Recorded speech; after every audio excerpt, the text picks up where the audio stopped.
دنیا پر جب سے انسان آیا ہے تو اس نے اس کا انوائرمنٹ بالکل تباہ کر کے رکھ دیا ہے۔ یہ ایک دوسرے سے لڑے اور سرحدیں بنائیں۔ یہ سب اتنا بڑا مسئلہ نہیں تھے۔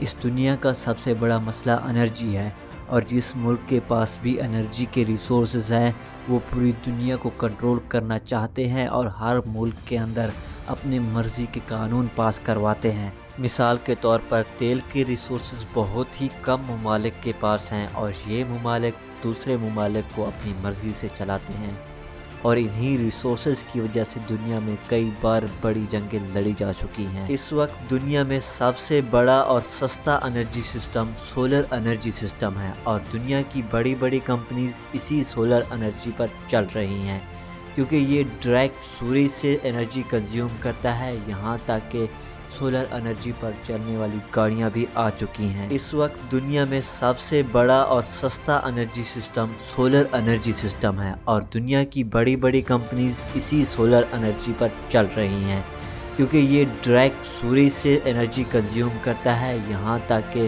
سولر انرجی پر چلنے والی گاڑیاں بھی آ چکی ہیں۔ انڈیا کے صحرا راجستھان کے ضلع جودھ پور کا ایک گاؤں ہے بھٹلا کے نام سے۔ وہاں پر بہت زیادہ گرمی پڑتی ہے اور درجہ حرارت 47 سے 48 ڈگری سینٹی گریڈ سے بھی بڑھ جاتا ہے۔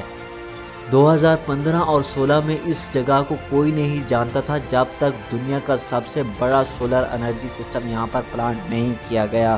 بھٹلا سولر پارک 14,000 ایکڑ کی زمین پر پھیلا ہوا ہے، اور اگر آپ کو یہ اتنی بڑی جگہ نہیں لگ رہی تو آدھا پیرس شہر اس کے اندر سما جائے گا، اور یہ ایک وقت میں 2245 میگا واٹس بجلی پروڈیوس کرتا ہے، جو کہ لاہور شہر کی بجلی کی کمی کو پورا کر سکتا ہے۔ دوسرے نمبر پر ہمارے پاس ہے موروکو، اور موروکو کو دنیا کا سب سے بڑا سولر انرجی لیڈر مانا جاتا ہے، اور یہ ملک اپنی 20% بجلی سولر انرجی سسٹم سے ہی پیدا کرتا ہے، اور یہاں پر آپ کو کانسٹنٹ پلانٹس دیکھنے کو ملیں گے۔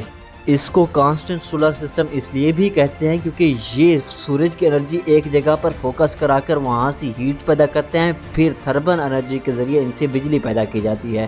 اس کے مقابلے میں دوسرے سولر سسٹم سورج سے ڈائریکٹ انرجی کنزیوم کرتے ہیں اور بجلی پیدا کرتے ہیں۔ ان سب چیزوں کو دیکھنے کے بعد خیال آتا ہے کہ کیا ہم پاکستان کے صحرا کے اندر سولر سسٹم کے پلانٹس نہیں لگا سکتے؟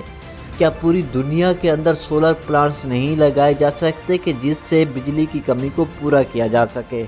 دنیا کی بجلی کی کمی کو پورا کرنے کے لیے دنیا کے سب سے بڑے ریگستان صحرا کو بھی سولر سسٹم سے بھرنے کی ضرورت نہیں ہے۔ زمین پر سورج کی اتنی زیادہ انرجی پڑتی ہے کہ آپ لوگ یقین ہی نہیں کرو گے۔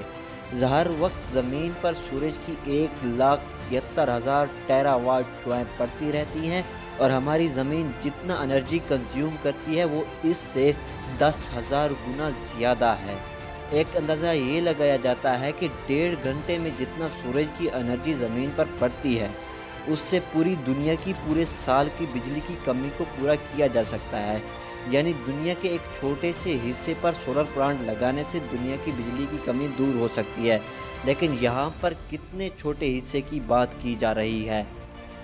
2005 میں ایک سائنسدان نے اندازہ لگایا کہ نارتھ افریقہ میں ایک ایسا اسکوائر جو 254 بائی 254 ہو، اس سے پورے یورپ کی بجلی کی کمی کو پورا کیا جا سکتا ہے، اور یہ اندازہ 2005 میں لگایا گیا تھا، اور اب کی ضرورت کی انرجی بڑھ چکی ہے، تو اس کے لیے اندازہ لگایا جا چکا ہے کہ اس طرح کے اور سولر پلانٹس دنیا کے مختلف علاقوں میں لگائے جائے تب جا کر اس کی کمی کو پورا کیا جا سکتا ہے، اور اس کے لیے کل 5 لاکھ اسکوائر کی زمین درکار ہوگی۔ امریکہ میں جتنے بھی ہائی وے بچھائے گئے ہیں، اگر ان کی جگہ سولر پلانٹس لگائے گئے ہوتے تو یہ 20% انرجی پروڈیوس کر سکتے تھے۔ ایک اور بات یہ ہے کہ امریکہ خود ہی دنیا کی 20% انرجی کنزیوم کرتا ہے۔ ایک اور بات، اگر گولف کے گراؤنڈ کی جگہ پر سولر پلانٹس لگائے گئے ہوتے تو یہ دنیا کا 10% انرجی پروڈیوس کر سکتا تھا۔ اگر یہ طریقہ اتنا بھی سستا ہے تو دنیا کی مختلف حکومتیں ایسا کیوں نہیں کرتی؟ تو دوستو وہ ایسا اس لیے نہیں کرتی کیونکہ جن ممالک کے پاس ریگستان ہے وہ ان کے مالک بن جائیں گے، اور میں نے آپ لوگوں کو تیل کی مثال کے ساتھ سمجھایا بھی تھا کہ اگر اب جا کر انرجی کے نام پر جنگ ہوئی تو دنیا ختم ہو سکتی ہے۔ اور اس کا دوسرا بڑا مسئلہ یہ ہے کہ اس کو دنیا بھر میں پہنچانے کے لیے بہت زیادہ خرچہ آئے گا اور جس کے لیے بہت زیادہ بجلی خرچ ہوگی۔ تیسری پرابلم یہ ہے کہ اتنے بڑے سولر سسٹم کو آخر صاف کون کرے گا، کیونکہ اگر اس کو صاف نہیں کیا گیا تو اس پر دھول جم جائے گی، جس کی وجہ سے یہ اچھی طرح سے کام نہیں کر پائے گی، اور اگر اس نے اچھی طرح سے کام نہیں کیا تو بجلی بھی پروڈیوس نہیں کر پائے گی۔